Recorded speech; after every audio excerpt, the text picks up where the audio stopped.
નમસ્કાર દોસ્તો, option trader Gujarati new learning વિડીયોમાં આપ સૌ મિત્રોનું હાર્દિક સ્વાગત છે. તો કેવો રહ્યો મિત્રો આજનું ટ્રેડિંગ સેશન? આજે આપણે નિફ્ટી અને બેંક નિફ્ટીના ચાર્ટ શેર કર્યા હતા એનાલિસિસના. તો કાંઈ પ્રોફિટ કર્યો છે કે કેમ? મોસ્ટ ઓફ તો પ્રોફિટ કર્યો જ હશે, પણ જો ઓવર ટ્રેડિંગ કર્યું હશે તો લોસ પણ હશે. બેંક નિફ્ટીનું કોલનું પ્રીમિયમ હતું 49,100નું, જેની અંદર આપણે એનાલિસિસ મુજબ વાત થઈ હતી કે જો આ પ્રીમિયમ 258ની ઉપર દેખાય તો 393 સુધી જઈ શકે. તો જ્યારે અહીંયા ક્લોઝિંગ આપ્યું, રિટેસ્ટ કર્યું, ફરી એક હેમર બનાવી, ફરી રિટેસ્ટ કર્યું, અહીંયા પણ હજી કોઈને શંકા લાગી હોય કે ના હજી આ ઉપર નહીં જાય તો આ હાઈની ઉપર ક્લોઝ કર્યું, ફરી રિટેસ્ટ કર્યું અને ફરી શૂટઅપ. તો જ્યારે આવું માર્કેટ હોય, ફરી આ જ લેવલ ઉપર આવ્યું, અહીંયાથી પાછો ટાર્ગેટ, ફરી એ જ લેવલ ઉપર આવ્યું અને ત્યાંથી minimum 100 point plus bank Nifty. તો મગજમાં ક્લીન રાખવાનું આ વસ્તુ કે માર્કેટ બાય ઓન ડીપ છે.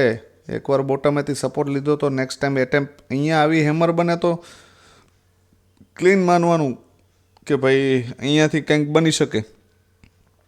બરાબર. એ જ રીતે નિફ્ટીની અંદર આપણે જોઈએ તો નિફ્ટીની અંદર પણ સરસ મજાનો પુટનો ટ્રેડ એ બન્યો અને કોલનો પણ બન્યો છે. જો બતાવું તમને. તમે એમ કહો કે સાહેબ હું પુટમાં બેઠો હતો, તો કે પુટમાંય ભાઈ ટાર્ગેટ મળી ગયો છે. તમે એમ કહો કે હું સાહેબ કોલમાં બેઠો હતો, તો કોલમાં પણ ટાર્ગેટ છે. નજર નાખો. જો ધારો કે 73ના બેઝે આવ્યું તો આ પ્રીમિયમ બાય બનતું હતું અહીંથી, તો અહીંયાથી એકવાર અહીંયા હાઈ માર્યો 106નો, ભાઈ 30 પોઈન્ટ છે અહીંથી. બરાબર. અને ત્યાંથી ફરી પાછું આવ્યું અહીંયા, પણ આપણે કમસે કમ 73ની નીચે 10 પોઈન્ટનો એસએલ રાખીને પણ તમે બેઠા હશો ને આ ટાર્ગેટ સાથે, તો તમને ટાર્ગેટ પરફેક્ટ આપ્યો છે અહીંયા. પણ આપણી તકલીફ એક એ છે કે આપણે નાના પોઈન્ટમાં પેનિક કરી જઈએ છીએ. એક મગજમાં ક્લીન રાખો કે મારે યા તો ટાર્ગેટ જોઈએ છે, યા તો આની નીચેનો 10 કે 15 પોઈન્ટનો મેં જે એસએલ રાખ્યો એ એસએલ દેવો છે. બરાબર. હવે ધારી લ્યો કે આ પ્રીમિયમ અહીં નીચે આવ્યું, તમે કોસ્ટ ટુ કોસ્ટ નીકળી ગયા છો, પણ આ પ્રીમિયમ ફરી ઉપર આવ્યું, ફરી રિટેસ્ટ આવ્યું, ફરી પાછું ઉપર આવ્યું, તો અહીંયાથી પણ પકડી શકતા હતા. છે તો બોટમ ઉપર જ. તો હંમેશા બોટમ ઉપરના, કેમ કે આ પ્રીમિયમ જ્યારે બોટમ ઉપર હતું ને ત્યારે કોલનું પ્રીમિયમ ટોપ ઉપર હતું, તો એ શું આવશે? નીચે આવશે, કેમ કે ડેટા 1:2ની અંદરનો હતો.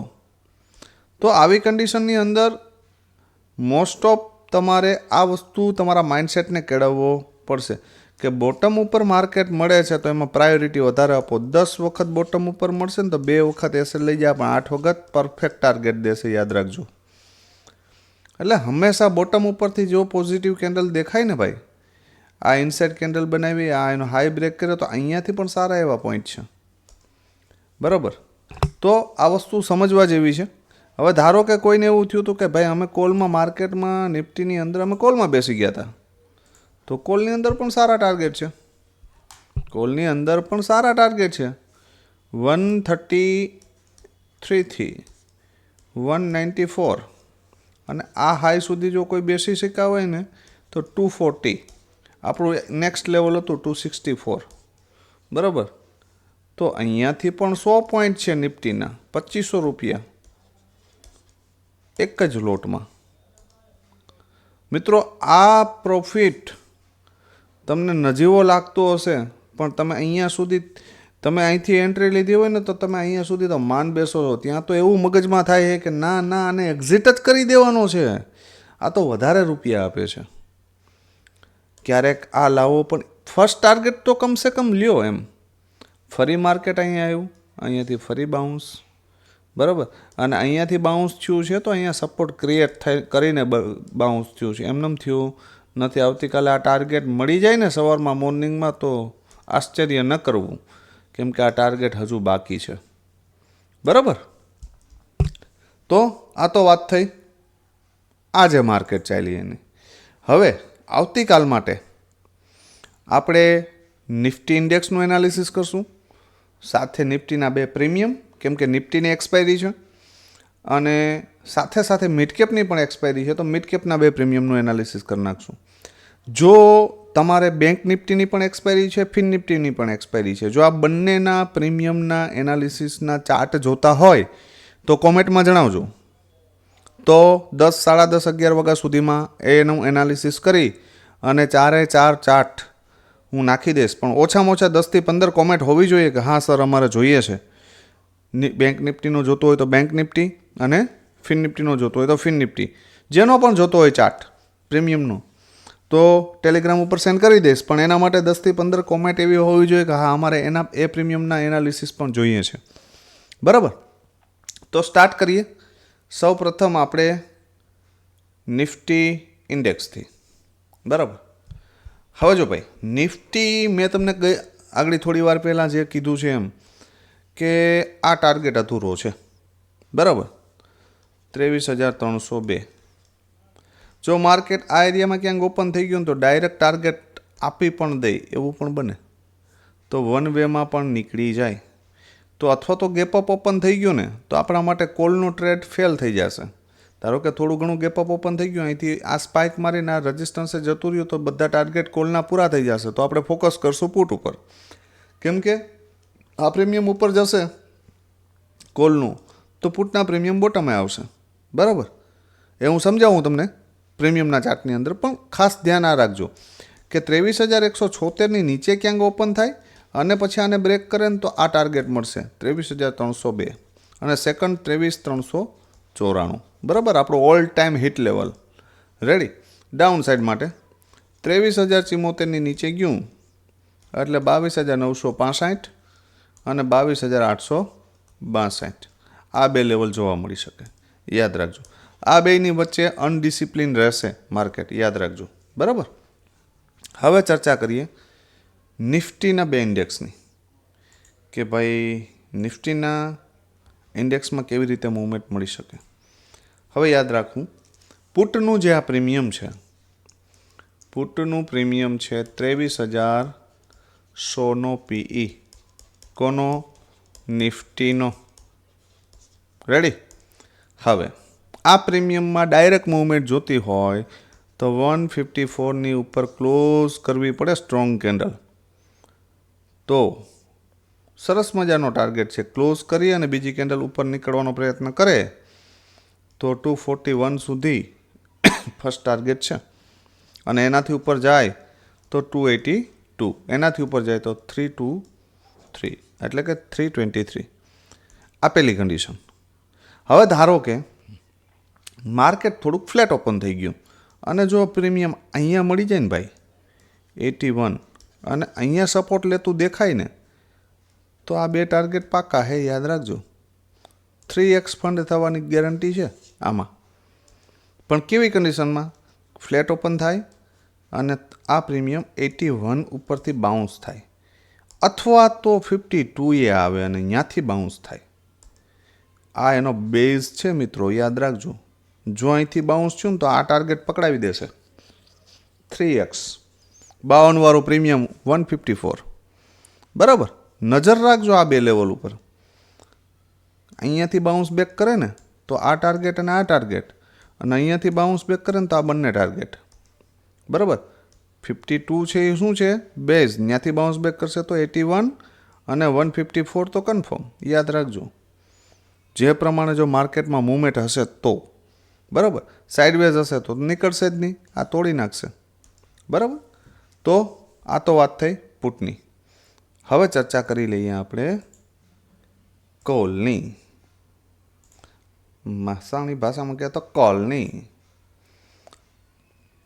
ચાલો, કોલનું પ્રીમિયમ.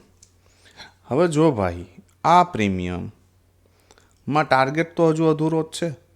મેં કીધું એવી રીતે આ પ્રીમિયમ 151ની ઉપર મોર્નિંગમાં ઓપન થતાની સાથે જ જાય અને એની ઉપર કેન્ડલ નીકળે તો 249 સુધીનો ફર્સ્ટ ટાર્ગેટ છે અને આની ઉપર જશે તો આપણે લાઈવમાં નેક્સ્ટ ટાર્ગેટ આપીશ, પણ પોસિબિલિટી ઓછી છે, બરાબર.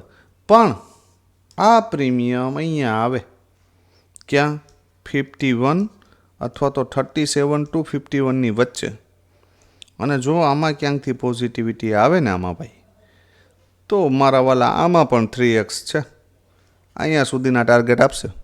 કેમ કે એક્સપાયરી છે, 100-150 પોઈન્ટની મૂવમેન્ટ મળી અને એમાં પણ 10-11 વાગ્યાની આજુબાજુ જ અહીંયા આવ્યું અને પછી ઉપર ગયું, તો 151 બહુ દૂર નથી, બરાબર.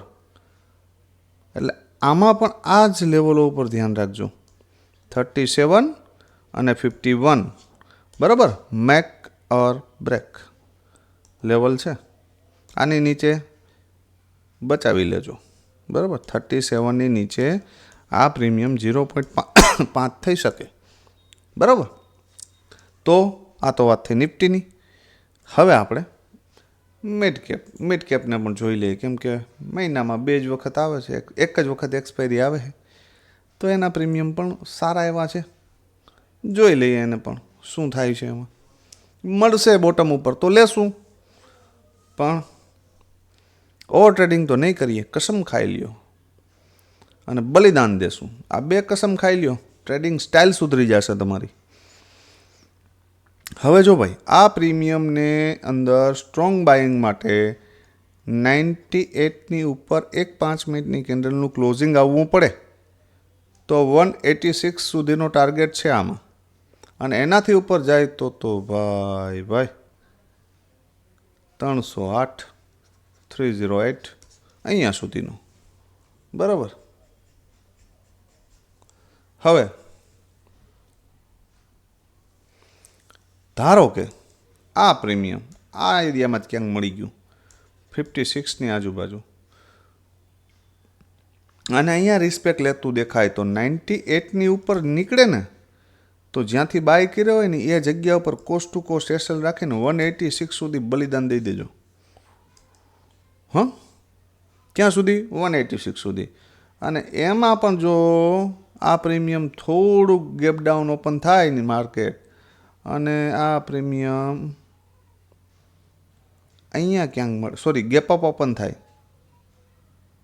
કોલનું પ્રીમિયમ છે, બરાબર. કોલનું પ્રીમિયમ થોડુંક ગેપ ડાઉન ઓપન થાય માર્કેટ, અને કોલનું પ્રીમિયમ જો બોટમ ઉપર મળે 33 તો આ એનો બેઝ છે, બરાબર. તો ભાઈ આમાં 98 એટલે કે 3x સુધીના ટાર્ગેટ છે ભાઈ, બરાબર. અને આની ઉપર નીકળું તો મજા 186 કન્ફર્મ ટાર્ગેટ પૂરા લેજો, એમ કહેવાનો મારો મતલબ એ છે. બીજી વસ્તુ કે તમે એક વસ્તુ નહીં સમજતા, ટોપ ઉપર બાય ન કરો, બોટમે બાય કરો, અને બોટમે બાય કર્યા પછી ટાર્ગેટ પૂરા લ્યો. બસ આટલું ધ્યાન રાખશો ને ખાલી, તો એ મજા હે મારા વાલા, બરાબર. આટલા જ ખાલી મારા શબ્દો યાદ રાખજો ને, કે બોટમ ઉપર બાય કરવું છે અને ટાર્ગેટ પૂરો લેવો છે, યા તો સ્ટોપ લોસ દેવો છે ને યા તો ટાર્ગેટ લેવો છે. આટલું મગજમાં ફિટ કરી લ્યો, બરાબર. હવે આપણે જોઈ લઈએ પુટનું પ્રીમિયમ. એનો શું વાક, એને જોઈ લઈએ. પુટમાંય વાંધો નથી, સારું એવું ટ્રેડ મળશે તો એમાંય કરશું. પુટનું પ્રીમિયમ પણ નીચે એક સપોર્ટ છે, એક બેઝ છે, આમાં પણ તો વોચ રાખજો કાલે. જો આ પ્રીમિયમ અહીંયાથી જ બાઉન્સ બેક કરી જશે ને 56થી, તો 78, એની ઉપર 140 અને 198 સુધીના ટાર્ગેટ છે આમાં, બરાબર. એનાથી ઉપર જાય તો 245. પણ આ પ્રીમિયમ જો અહીંયા મળે ને 23 અને ત્યાંથી 178ની ઉપર નીકળે ને તો 140 સુધીના ટાર્ગેટ છે પાછા, બરાબર. નહીંતર અહીંથી આ કટકો લઈ લેજો એમ. ધારો કે 5 લોટ નાખ્યા હોય અહીંયા, તો 4 લોટ કાઢી અને 1 લોટને કોસ્ટ ટુ કોસ્ટ એસએલ રાખીને હોલ્ડ કરી લેવો. યા તો 140 જોઈએ ને, યા તો કોસ્ટ ટુ કોસ્ટ કપાઈ જશે. તો મિડ કેપના લેવલમાં 23 બેઝ છે, 47 એનો સપોર્ટ છે, અને આની ઉપર નીકળે તો 78, 140, 198 અને 245 આ ટાર્ગેટ છે, યાદ રાખજો, બરાબર. તો લેવલ નોટ કરી લેજો, અને આવતીકાલે કોમેન્ટમાં જણાવજો કે આ લેવલ કેવા વર્ક કર્યા છે. બરાબર. તો મિત્રો, અમારા જે આ વિડીયો છે એને કારણે આજે તમે પ્રોફિટ કર્યો છે કે લોસ તે પણ કોમેન્ટમાં જણાવજો, જેથી કરીને અમને ખ્યાલ પડે કે ભાઈ અમારા કન્ટેન્ટને કારણે આપણા મિત્રો છે એ પ્રોફિટ કરે છે કે લોસ કરે છે. બરાબર.